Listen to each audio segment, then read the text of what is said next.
वाबीबसे याम नुंगाइरे दुगा सुमाइना यामना हुजिकी यामना दिक लाउ मतमसिदा मयाम औ लाउना चुंगथोगा मयाम की हाइतारे अखोगी वाखन लाइक छोंदर मयाम सिबु पुनिंग हादि वाखन सिबु कंखतहनाबु खोतनाबुगी सुगुंबा थोंगा पांगल सिदि मसी याम थागतिंगाइनि मतुंदसु सि वाखन छोंदरगिदबा मयाम पुन्ना वर्क तौमिनबा ngamba aduga hena नारकपसिंग अदुगा नारक हाइदि मयाम सोंधरगा लैबसिंग अदुगा सिदैदसु मतेंग पांगने मरुइना खितंग अवेयरनेस स्कीम कुंबसे खितंग हाइदि युमयुमदा चटपा हुजिकि खुदोंग चाबा लैतबनिना थ्रू वीडियो सेमगा नत्रगना कोइना माइक्रोफोन की थ्रूदा हुजिक मयाम ने यामना पैनिक ओइनरिबसि अदु खितंग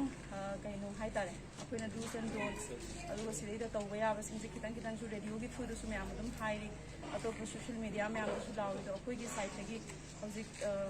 COVID-19 की टास्क फोर्स ने जो कितना लोग समझे मन तो हनिंग अपाम बदी ले अदो सिदेदा यामदी यामदे लिसिंग आ खतन कनो तौजरंगी मैं को अंगो कोई ना रुकी कोई दिक्कती लोरे भी तोइना टास्क फोर्स ता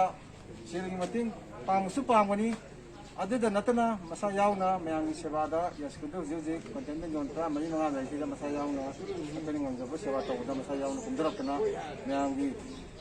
अवाना हंगना अंगम मतिंग पांगना हाइबा अखोगी ngasi प्रोग्राम सिमा वो कोई वादियो